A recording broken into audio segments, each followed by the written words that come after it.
está acompanhando aí as redes da Associação dos Geógrafos Brasileiros de Campinas. A gente está muito feliz de estar aqui em parceria com a do Unicamp, fazendo algumas entrevistas com participantes do seminário sobre a fome, esse tema tão importante que vai ser realizado, né, no dia de hoje, dia 26 de agosto de 2022.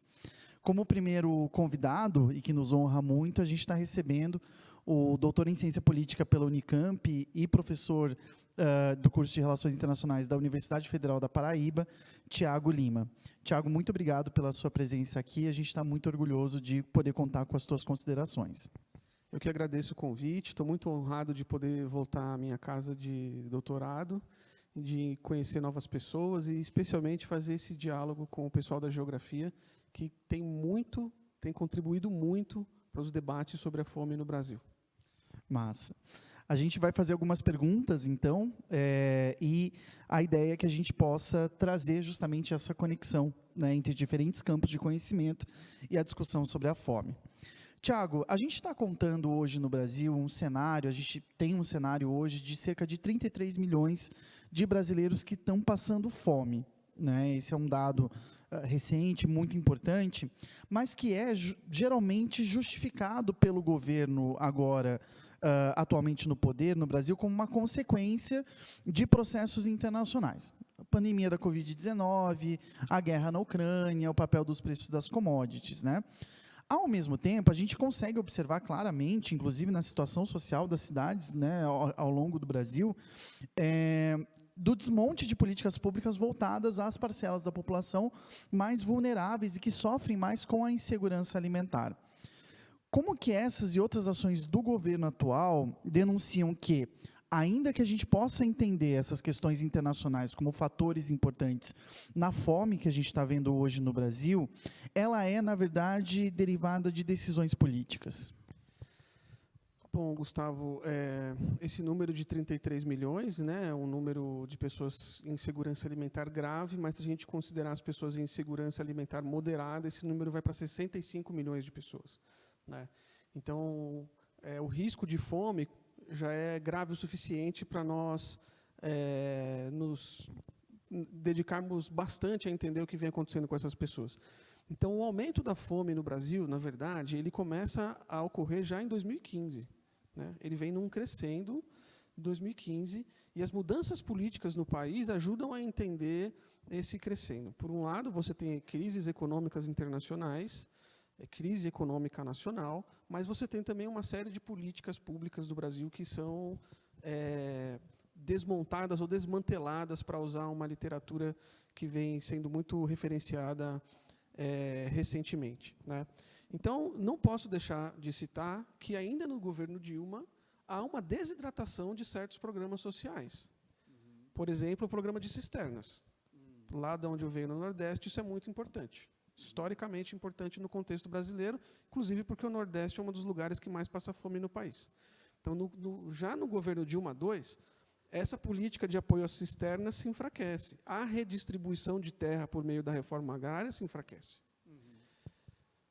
Com o golpe parlamentar de 2016, esse desmantelamento de políticas públicas, essa diminuição da intensidade, da amplitude das políticas públicas, ela é aumentada. O golpe de 2016 ele é fortemente apoiado pela bancada ruralista, que garante cerca de 50% dos votos para depor a Dilma. E o Temer, como recebedor deste apoio da bancada ruralista, ele passa a desmantelar políticas também, numa velocidade, numa intensidade maior. Por exemplo, no primeiro dia de mandato, o Temer ele elimina o Ministério do Desenvolvimento Agrário. Ou seja, a agricultura camponesa e populações que se serviam desse ministério, eles perdem a referência na esplanada. Não tem mais um rival à altura no Ministério da Agricultura, né? Eu vou tomar a liberdade de escapar um pouquinho do roteiro, mas acho que essa questão é uma questão bem importante. Ou seja, quando a gente fala de fome em específico, tanto no Brasil como em outros países, a gente não está só referenciando abastecimento de alimentos, certo? A gente está falando dessas outras políticas que às vezes são apresentadas como políticas setorizadas ou de fora da relação de consumo simples de alimentos, mas que acabam impactando essa segurança alimentar. Seria isso, Thiago? Exatamente. Por exemplo, política de seguro-desemprego. Se é mais difícil acessar o seguro-desemprego, as pessoas desempregadas vão ter mais dificuldade em garantir a sua alimentação, né? E o governo Temer, inclusive com a PEC do teto, né, ele coloca uma dificuldade orçamentária para a execução dessas políticas. Quando o governo Bolsonaro assume, aí ele intensifica isso a uma potência elevadíssima. Então, o governo Bolsonaro ele opera uma mudança de paradigma que é radical em relação ao que vinha acontecendo antes. Então, é um governo que, por ter um paradigma muito agressivo em relação às populações mais pobres, às populações negras, às populações do meio rural, ele não entende que vale a pena manter essas políticas de combate à fome. Pelo contrário, ele pratica um desmantelamento muito ativo de todas essas políticas, né? Então, o Brasil ele é atingido por uma crise de pandemia, por uma crise de guerra da Ucrânia, no contexto em que o governo federal não está preocupado em combater a fome. Pelo contrário, a eliminação dessas políticas expõe as pessoas à fome. O governo Bolsonaro vem desidratando a Conab, por exemplo, que deveria manter estoques estratégicos de alimentos. Então, sem estoques estratégicos de alimentos, as pessoas ficam ainda mais vulneráveis às oscilações de preço, né? Então, isso é extremamente grave. Para concluir, sim, esses governos eles vêm desarticulando essa série de políticas públicas. Houve isso também nos governos anteriores, é bom que a gente diga, porque esperamos que os próximos governos tenham atitudes diferentes e realmente priorizem a questão do combate à fome, que as pessoas não fiquem mais expostas à fome. Tiago, obrigada pela sua colaboração. E eu queria te perguntar como que você enxerga que o apoio do agronegócio exportador, em conjunto com uma marginalização da agricultura familiar por parte do governo, em especial o atual, contribui com o agravamento da fome no país. Essa é uma questão crucial para o nosso país, inclusive por causa da nossa formação histórica, né? De início, eu quero começar dizendo que não existe só um agronegócio e não existe só uma agricultura familiar, né? Na prática, nos territórios, isso se manifesta de maneira diferente, mas, para efeitos políticos, muitas vezes esses setores eles atuam de forma bastante coesa, né? No golpe parlamentar de 2016, o agronegócio atuou de maneira muito coesa.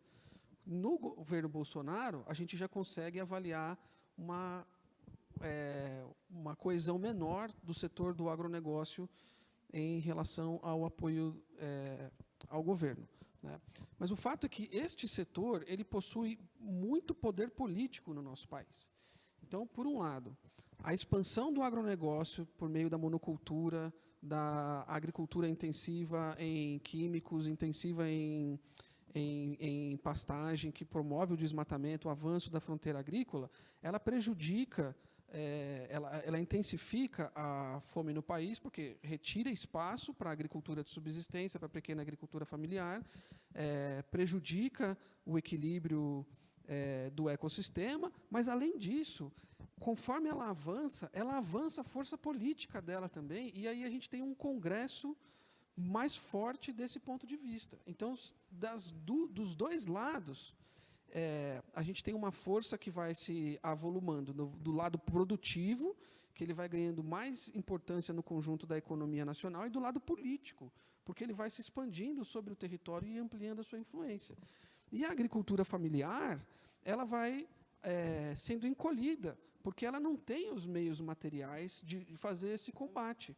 Então, a agricultura familiar, ela precisa do apoio institucional do Estado. É preciso tomar a decisão política de apoiar, sustentar, estimular este setor, porque ele que produz os alimentos que são mais frescos e mais diversificados para a nossa alimentação diária. Então, o agronegócio ele produz muito para exportação, monocultura, né, a gente sabe, soja, acima de tudo, e a agricultura familiar, que produz alimentação diversificada, que é a alimentação que gera saúde. A questão da agricultura familiar frente ao agronegócio não é uma questão de poder material, na minha visão. Na minha visão, a agricultura familiar, sobretudo a agricultura camponesa, ela detém um discurso capaz de desafiar a hegemonia do discurso do agronegócio. Tanto é que eles se reinventaram agora como o agro, tiraram o negócio. O agro é tudo, uma só agricultura. O discurso da agricultura camponesa é o discurso da agroecologia, da inclusão social, da saúde, da valorização dos costumes locais. E esse discurso, ele é, para o agronegócio, já que eu não compro a tese do agro, perigoso do ponto de vista político e hegemônico. Né? Então, essa é uma disputa fundamental para a gente. Quando os governos do PT lideravam a coalizão que governava o Brasil, de forma inovadora, a agricultura camponesa teve acesso ao Itamaraty e à política externa brasileira. Então, o Brasil conseguiu divulgar para o mundo o modelo da agricultura familiar camponesa brasileira. E isso fez muito barulho internacional. Tá? Tanto é que, 3 meses depois do golpe parlamentar, o José Serra, que era o chanceler do Brasil, ele elimina uma estrutura inovadora no Ministério das Relações Exteriores, que era a Coordenadoria Geral de Ações de Combate à Fome. A sigla era CGFOME.